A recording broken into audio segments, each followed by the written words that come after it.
Hi hello welcome to Shivasa entertainment channel.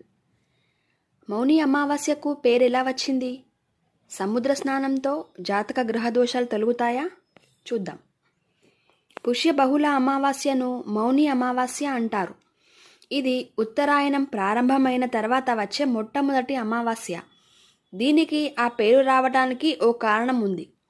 పుణ్యప్రదమైన ఉత్తరాయణ కాలం తర్వాత వచ్చే ఆ రోజున ఉపాసకులు, యతిపుంగవులు, సాధువులు, తదితర సాధకులు మౌనంగా వారి వారి సాధనను కొనసాగిస్తారు. ఉత్తర భారతంలో మౌనవ్రతం చేసే సంప్రదాయం ఉంది. అందువల్ల మౌనవ్రతానికి సంకేతంగా ఉన్న దీన్ని మౌని అమావాస్య అని పిలుస్తారు. తపస్సిద్ధిని పొందిన వారిని మౌని అంటారు. తపస్సు అనగా తప, ఆలోచన అని అర్థం.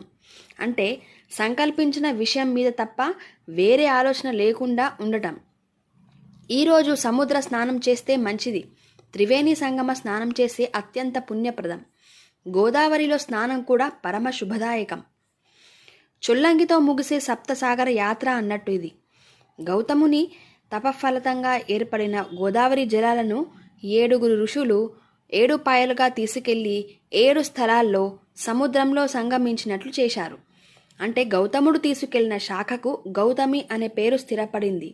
తుల్యుడు, ఆత్రేయుడు, భరద్వాజుడు, కౌశికుడు, జమదగ్ని, వశిష్ఠుడు అనే 6 ఋషులు తీసుకెళ్లిన శాఖలు వారి వారి పేర్లతో ఖ్యాతి పొందాయి. తుల్యుడు తీసుకెళ్లిన శాఖ తుల్యభాగ అనే పేరుతో చొల్లంగి అనే ఊరు వద్ద సముద్రంలో కలుస్తుంది. ఈ 7 సాగర సంగమాలను ఉభయ గోదావరి ప్రజలు అతి పవిత్రంగా భావిస్తారు.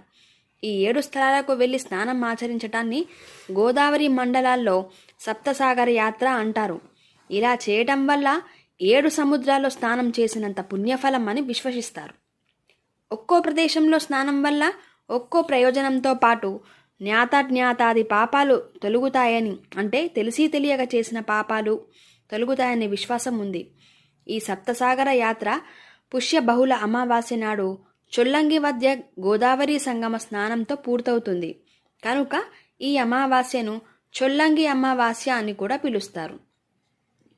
ఈ సంవత్సరం జనవరి 18వ తేదీన అమావాస్య ఆదివారం నాడు రావటం మరింత విశేషం. సాధారణంగా అమావాస్య నాడు సూర్యుడు చాలా బలంగా ఉంటాడు. సూర్యగమనం భూమికి చేరువలో సాగుతుంది.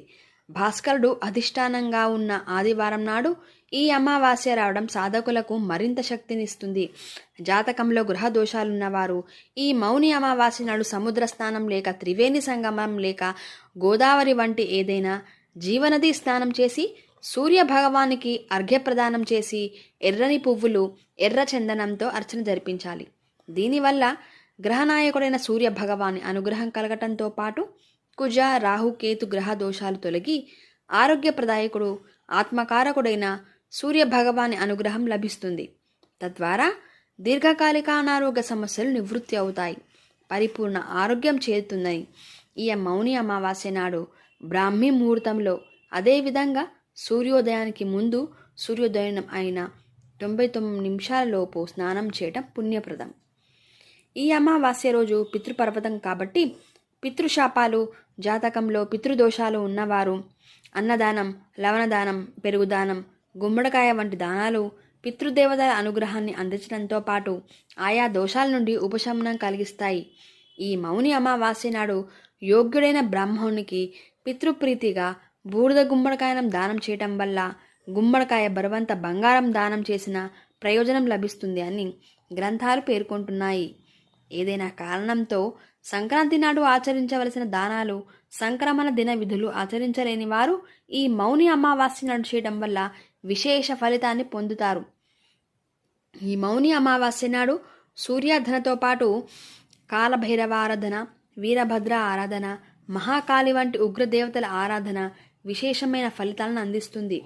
ముఖ్యంగా రుణబాధలు, ఆర్థిక ఇబ్బందులు ఉన్నవారు కాలభైరవుని సందర్శించి 21 లేక 27 లేక 36 మిరపకాయలను సమర్పించి బూడిద గుమ్మడి దీపాన్ని వెలిగిస్తే ఆ సమస్యలు తొలగిపోయి మనోభీతి, మానసిక అశాంతి వంటి సమస్యలతో పాటు పిల్లో వచ్చే వాక్ సంబంధ, అంటే నెత్తి, మూగ సమస్యలు, మానసిక ఎదుగుదల లేకపోవటం వంటి ఇబ్బందులు ఉన్నవారు ఈ వీరభద్రస్వామిని దర్శించి బిల్వ దళాలతో అర్చన జరిపించి భద్రకాళి అమ్మవారికి 51, 21 లేదా 54 లేదా 108 సంఖ్య నిమ్మకాయలతో గుచ్చిన దండను సమర్పించినట్లయితే ఆయా సమస్యలతో పాటు భూత బాధలు, దుష్టగ్రహ బాధలు, నరఘోష వంటి దోషాలు నివృత్తి అవుతాయి.